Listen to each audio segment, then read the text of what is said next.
বাবা তো চিকেন খেতে একদম পছন্দই করে না। ওদিকে আবার মাও একই রকমের চিকেনের ঝোল খেতে খেতে বোর হয়ে গেছিল, তাই আমি একটা ইউটিউব দেখে দেখে চিকেনের টেস্টি রেসিপি খুঁজে বের করলাম। তবে এটা খেতে যেরকম ধুমতানা লেভেলের টেস্টি হবে আমি আশাই করতে পারিনি।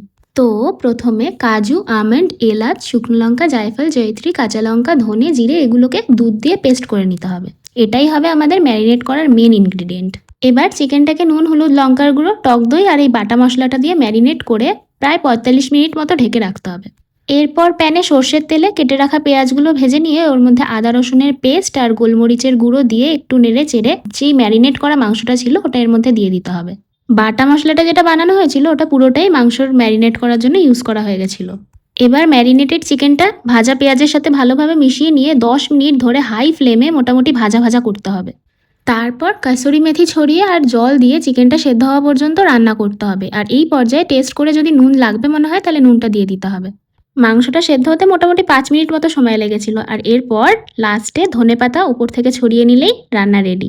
চিকেনের এই পদটা ভাত দিয়ে, রুটি দিয়ে, সব দিয়েই ভালো লাগবে। ভীষণই ভালো খেতে হবে, তোমরাও খেও।